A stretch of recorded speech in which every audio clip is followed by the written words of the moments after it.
अब आदरणीय मुख्यमंत्री जी के पाले में गेंद है, वो किसान की इस पीड़ा को समझते हैं या नहीं समझते हैं। यदि सरकार इंटरफेयर करेगी तो पेमेंट होगी, नहीं तो होने की नहीं। किसान ऐसा अभागा है कि उसकी जेब में आज 1 रुपया भी नहीं है। वो यदि अपने घर पे जा और उसका बच्चा उससे नु कह लगा भाई पापा ले मुझे टोपी के पैसे दे दे, तो मैं भी नहीं है उस पर। रख हौसला वो मंजर भी आएगा, प्यासे के पास समंदर भी आएगा, एक कहावत हुआ करती थी। अब शायद जो मंजर है वो बदल नहीं रहा है। किसानों को लगातार धरने प्रदर्शन देश में करने पड़ रहे हैं, चाहे वो 1 साल 1 महीने का आंदोलन हो, 7 दिन का आंदोलन हो, 15 दिन का आंदोलन हो, या फिर आज 1 दिवसीय आंदोलन हो। अभी हमारे साथ में शामली सदर विधायक प्रसन्न चौधरी जी हैं, उनसे जानते हैं जिस तरीके से उन्होंने अपने भाषण में तीव्रता पकड़ी और कुछ बातें ऐसी कही कि पनी की भी जरूरत पड़ सकती है, क्योंकि किसान के पास एक ऐसा हथियार होता है सोट्टा पनी, तो खड़वा भी हो वैसे उसकी इस्तेमाल कम करे किसान, तो शायद उसका इस्तेमाल किसान को करना पड़ सकता है। ऐसे हालात शामली में बन चुके हैं। विधायक जी, पहले तो स्वागत है आपका गांव गुआंढ में। बहुत बहुत धन्यवाद। आज पहली बार देखा मैंने आपको पनी की बात करते हुए, क्या चक्कर था? बात पनी की नहीं है, बात पीड़ा की है। किसान की जो पीड़ा है वो है ये। आदरणीय मुख्यमंत्री जी को हमने लखनऊ जाके और विधानसभा के माध्यम से भी और वैसे भी उनसे मिलकर ये बात किसानों की रखी। अब आज ये धरना प्रदर्शन जो है हर जिला मुख्यालय पे हुआ और आदरणीय चौधरी जैन सिंह जी के निर्देश पे हुआ। और आज का हमारा मकसद यही था कि जो मिल मालिक और यहाँ का प्रशासन, गन्ना अधिकारी किसानों के साथ कर रहा है, उस सारी बातों से हमें आदरणीय मुख्यमंत्री जी को अवगत कराना था। और जिस मकसद में हम पास हुए, हमारा वो मकसद आज आंशिक धरने का पूरा हो गया। अब आदरणीय मुख्यमंत्री जी के पाले में गेंद है, वो किसान की इस पीड़ा को समझते हैं या नहीं समझते हैं। किसान ऐसा अभागा है कि उसकी जेब में आज 1 रुपया भी नहीं है। वो यदि अपने घर पे जा और उसका बच्चा उससे नु कह लगा भाई पापा ले मुझे टोपी के पैसे दे दे, तो मैं भी नहीं है उस पर। दुकान पे उसे भेज देगा तो दुकानदार पैसे नहीं दे, दुकानदार उसे सामान नहीं दे रहा। यह स्थिति उसकी आ गई है।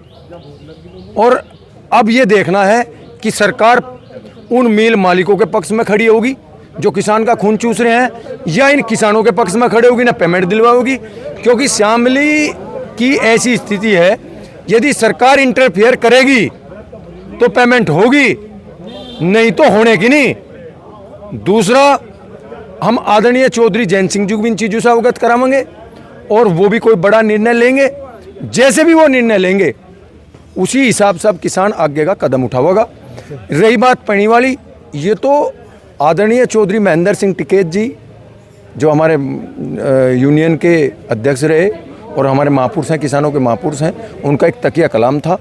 और बुग्गी जब झुट्टे को हाँकता है किसान, तो एक पनी रखता है झुट्टे को मारने के लिए।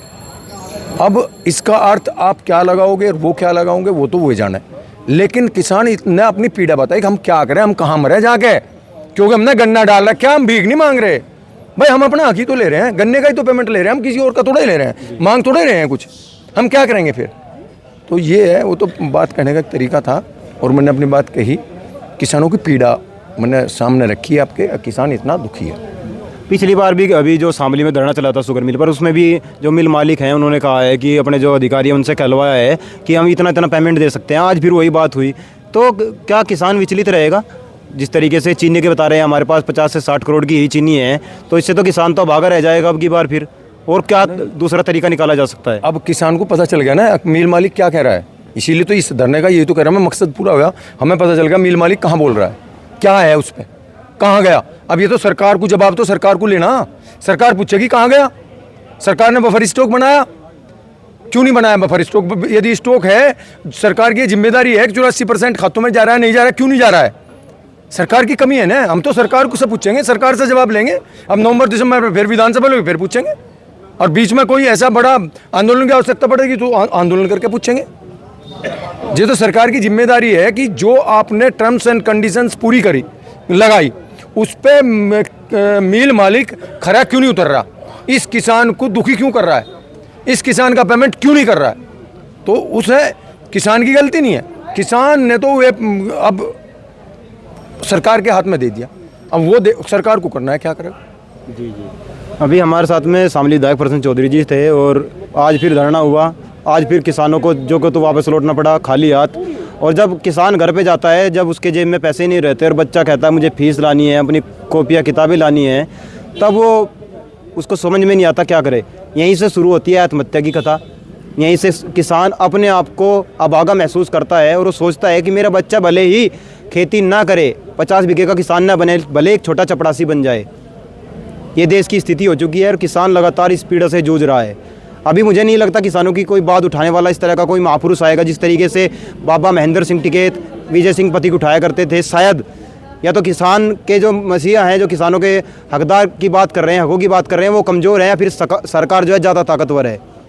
सोचना किसानों को पड़ेगा और किसानों को गांव दर गांव कमेटियां बनानी पड़ेंगी, जिसकी वजह से किसानों को खुद का सामान खुद बनाकर खुद ही बेचना पड़ेगा।